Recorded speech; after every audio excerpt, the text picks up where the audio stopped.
Welcome. I'm really glad you're here. If life has been feeling especially heavy lately, work, family, responsibilities, trying to take care of everyone while somehow also taking care of yourself, you're definitely not alone in that. This is a recorded version of my Clarity is Kindness workshop focused on the topic Lighten the Load. And one thing I want to acknowledge up front is how easy it can be to move quickly through online content while mentally carrying 10 other things at the same time. So while you absolutely can pause, replay, move through this however works best for you, my hope is that this feels less like something to passively consume and more like intentional space you're making to carve out and slow down and reflect. So, with that, let's start with a slightly vulnerable question.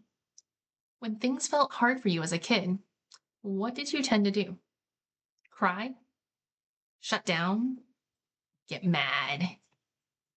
Get determined? Or ask for help? There's no right answer. I just find it fascinating how many of our adult coping patterns often start very early. For me, as a youngest child, I definitely cried and asked for help a lot.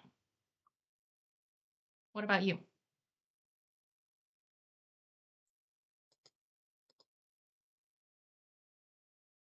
All right, let's get started for reals. This workshop is intentionally designed as a short emotional journey. First, recognizing overwhelm, then, creating a little space to slow down, and finally, a few simple frameworks to help lighten the load. We do not need to figure out your entire life in this session. The goal is simply a little bit more clarity, honesty, and intentionality than you had before starting today.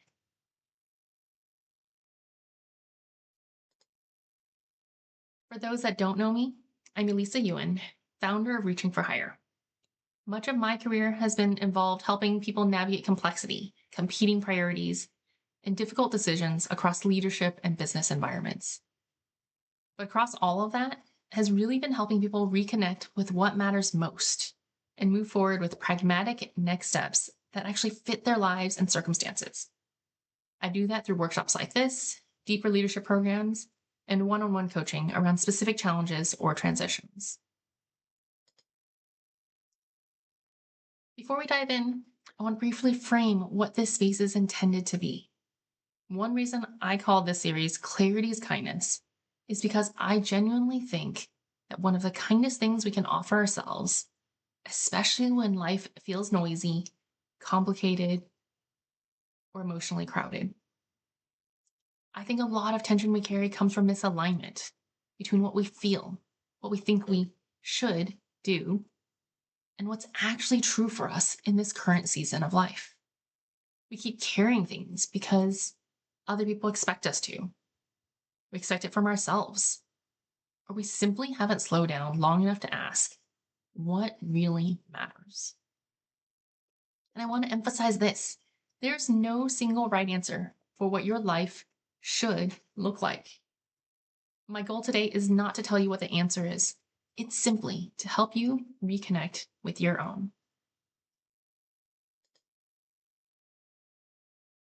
For this first workshop, I wanted to focus on something I see many thoughtful, high achieving people quietly experience.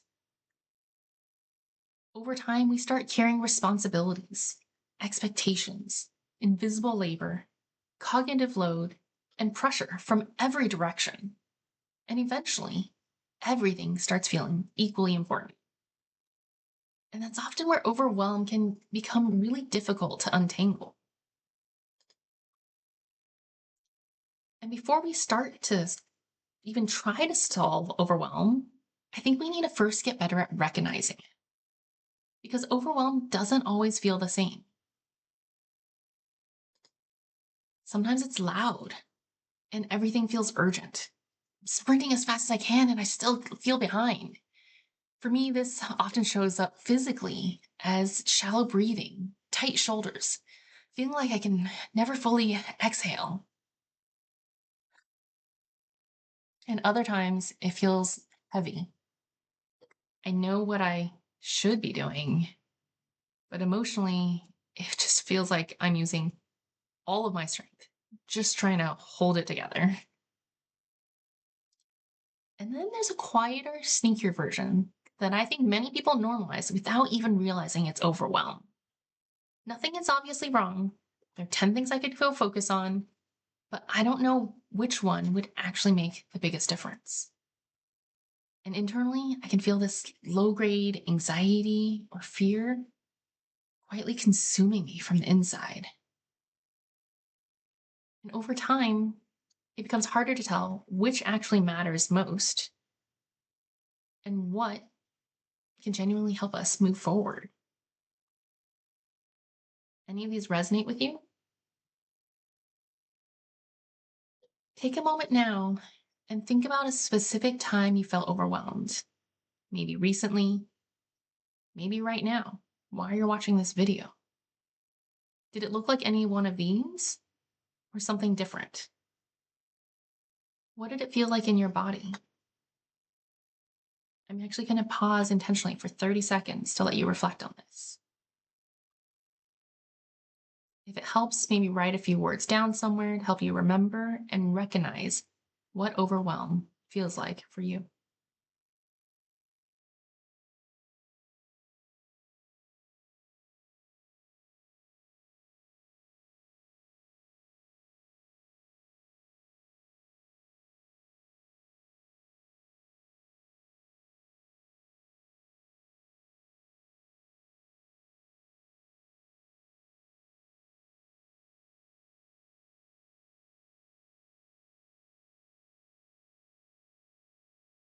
All right.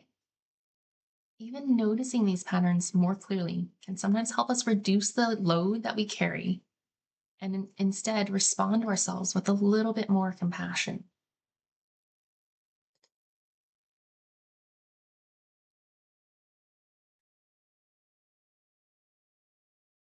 The one thing I've realized is that when we're overwhelmed, we often try to push through harder. But sometimes the first thing we need is space. Not forever, just long enough to come up for air, steady ourselves, and think clearly again.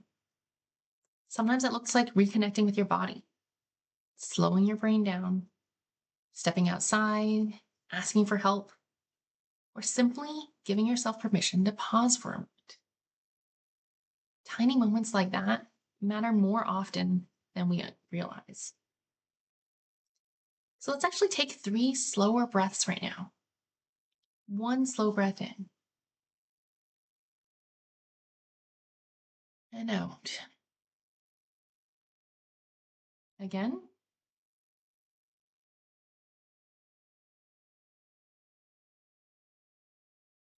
one more.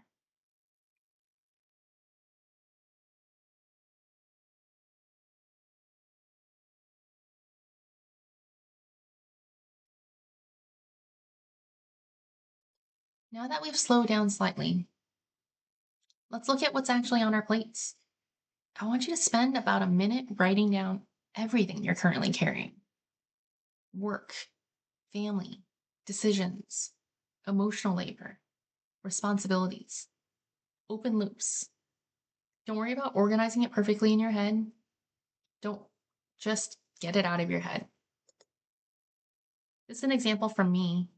Don't worry about reading every item here. The point isn't specific tasks. It's how cognitively noisy life can become when too many things are competing for our attention at once. All right, I'm going to give you 1 minute right now.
All right, it's been 1 minute. A lot of us are trying to carry dozens of things simultaneously, and eventually everything starts competing for the same mental and emotional space until even the small things feel heavy. Now, one framework I love that helps simplify prioritization is thinking about glass balls versus rubber balls. Glass balls are fragile. If dropped, they may break. Rubber balls are squishy. They may still matter, but they can survive being temporarily dropped. And one of the hardest parts of overwhelm is that we often start treating everything like glass. So I want you to go back through your list and ask yourself, what's truly fragile right now? What actually has meaningful consequences if ignored? What might simply feel urgent, emotionally loud, personally meaningful, or uncomfortable, but isn't actually glass? In my own example, one thing I've noticed is that when we start getting clearer on what's truly glass, a surprising number of things become more flexible than we originally thought. Not unimportant, just not equally fragile. So I'll give you about a minute to start sorting your own list.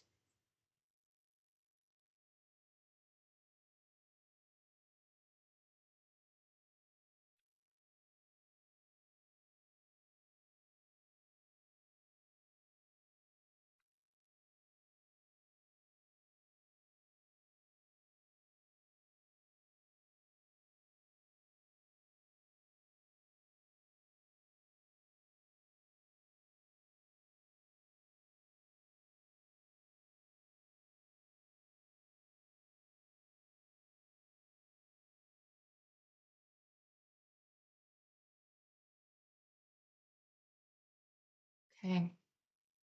Sometimes the most compassionate thing we can do for ourselves is to stop gripping every single thing equally tightly.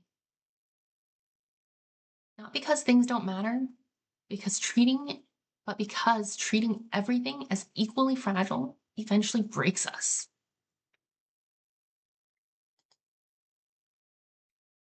Another thing that creates overwhelm is trying to mentally carry things before meaningful action is actually possible.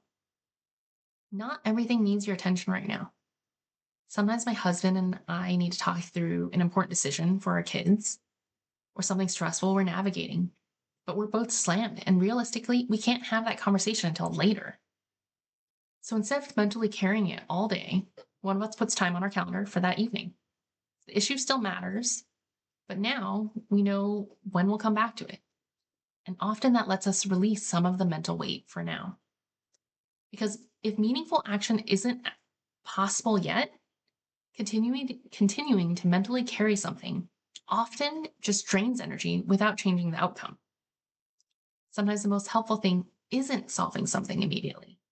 It's simply capturing it somewhere reliable, deciding when you'll revisit it, and giving yourself permission to release it until then. So, look at your remaining glass balls. For each one, ask yourself, when does this actually need meaningful action or attention? Not when my anxiety wants to think about it, not when I think it'd feel nice to have it done,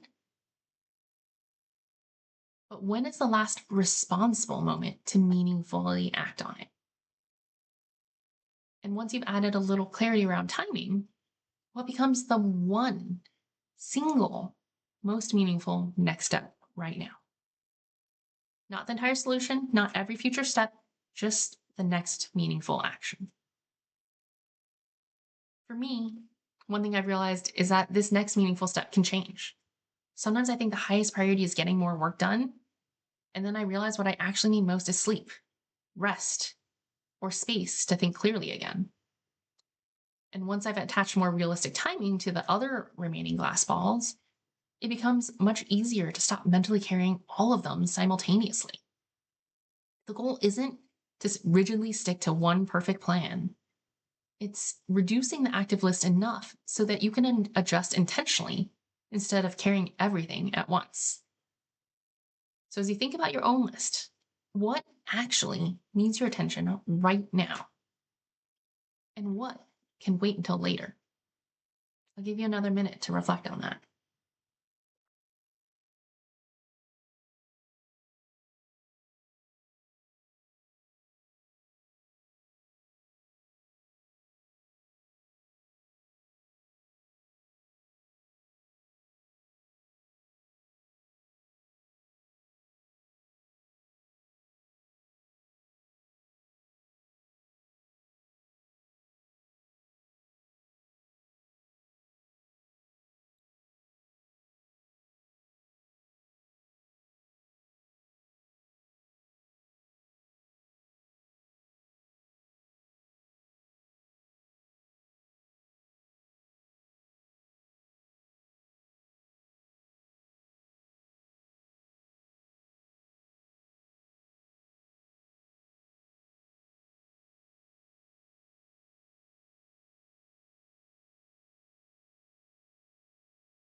Hey, it's been 1 minute.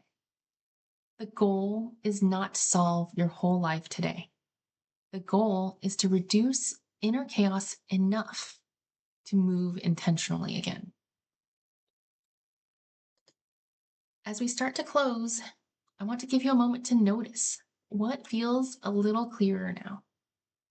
Maybe you're leaving with a realization, a feeling, a clearer priority, or one meaningful next step.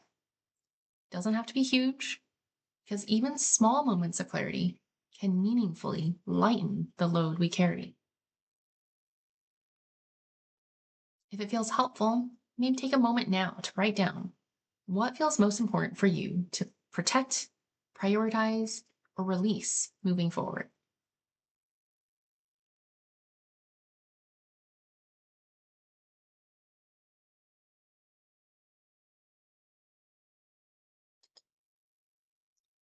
I want to thank you for spending this time with me. I know how full life already is, and I really appreciate your willingness to slow down and reflect with me. This was the first workshop in the Clarity is Kindness series, and if today resonated with you, I'd love to stay connected. I'll continue creating workshops and reflections around navigating overwhelm, intentional living, authentic leadership. You can follow me on LinkedIn for future updates and upcoming sessions. If you have feedback on today's session, I'd genuinely love to hear it. Wishing you a little more clarity and kindness moving forward. Until next time.